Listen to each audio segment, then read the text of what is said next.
Assalamu alaikum warahmatullah.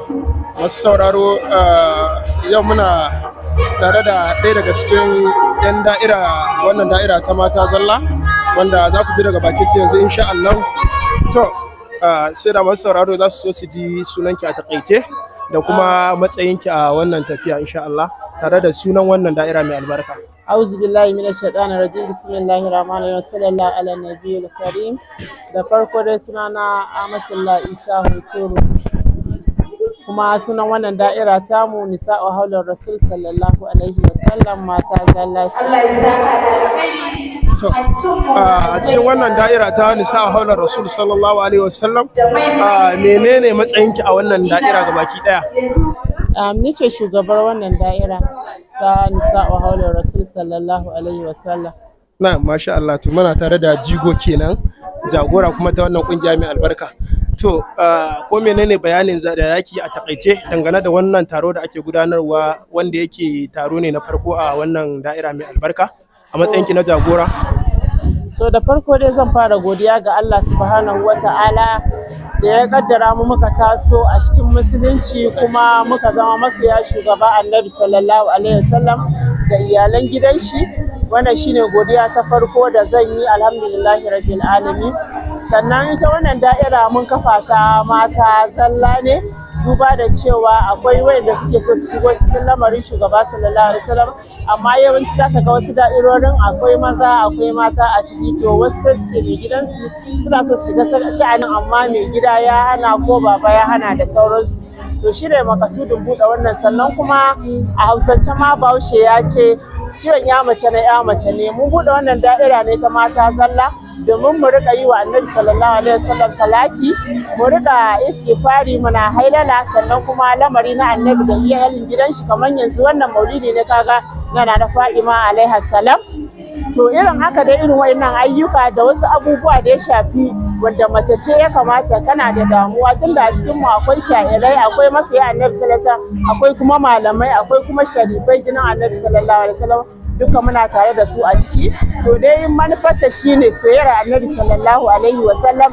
Sannan kuma in matsala ta samu wacce za mu haɗu mu mata mu tattauna a junanmu, to shine dai da ire-iren wayannan abubuwa. Manufofin dai alhamdulillah suna da yawa, ba za su a wannan ɗan takaitaccen lokaci ba zai yi a ce komai mun faɗe shi ba, sai dai a takaita. Kuma ina godiya ga Allah sosai da Allah ya kaddara, duba da cewa wannan da'ira tamu jaririya ce, yau shekara ta 2 da wata 4 kwata-kwata da kafawa. To shine wannan maulidin mu na farko, alhamdulillah muna da godiya ga Allah subhanahu wataala. Na'am. So wannan sako ne wanda zaki tura musu Annabi sallallahu alaihi wasallam, ƴan uwanki mata a dunkule ga masu sha'awar irin wannan lamari?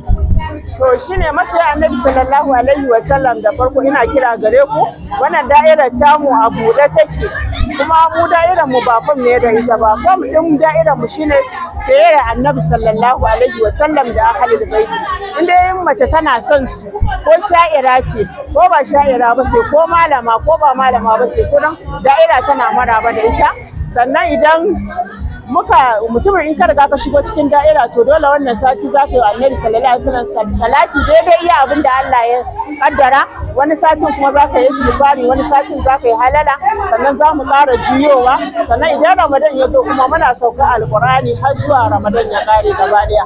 Wannan shine takaitaccen aikin da da'ira take. Ko kuma wani abin ya faru a junanmu mata, za mu je na jajanta ne, ni na taimakawa ne za mu yi. Wannan duk halaye ne na cikin da'ira. Don haka yana kira ga mata da su shigo cikin wannan da'ira tamu mai albarka, mu tafi tare, mu tsira tare, mu yi wa Annabi da iyalan gidan shi hidima gaba ɗayan mu. Sai da menene godiyar da zaki faɗa ga 'yan da'ira bisa yanda suke gudanar da wannan al'amari a matsayinki na jagora? To alhamdulillah rabbil alamin, ina godiya da farko da uban da'ira gaba ɗaya, Maulana Sheikh Malam Mudassir Wudadi. Ina godiya gare shi, godiya ta baki ba zai iya faɗa ba. Sannan duka 'yan da'ira Nisa'u Haular Rasul, ina gode muku, ina gode muku, ina gode muku. Ubangiji Allah ya muku sakamako da kyakkyawan sakamako bisa haɗin kai da kuke ba wa da'ira, muke tafiyar da lamarin Annabi da iyalan gidan shi. Sannan ina gode wa sharifai da muka kira su maulidin umma, suka ba mu haɗin kai, kuma suka muka gayyace su kuma suka shigo, kuma tun kafin mu yi mana neman shawara a gare su suna ba mu shawarwari. To Sharifai ina godiya a gare ku, mun gode da karramawa. Sannan ina godiya da dukkan masoya Annabi sallallahu alaihi wasallam da manyan sha'irai da malamai da muka gayyata. Allah ya ba su ikon zuwa, da wayanda wani uzuri ne ya hana su zuwa. Duka gaba ɗaya ina godiya da duka. Allah ya saka wa kowa da alkhairi, wanda ya shigo Allah ya mai da shi gida lafiya yanda ya zo lafiya. Allah kuma ya maimaita mana, ya ƙara maimaita mana. Assalamu alaikum wa rahmatullahi ta'ala wa barakatuh. Sai da shugaba Allah ya saka da alkhairi, Allah kuma ya jagoranci ya riko da hannu cikin wannan tafiya. Allah kuma ya ɗaukaka wannan da'ira ta mata zalla wacce aka shirya ta don waɗannan manyan manufofi da sai da ta faɗa. Wassalamu alaikum wa rahmatullahi ta'ala wa barakatuh.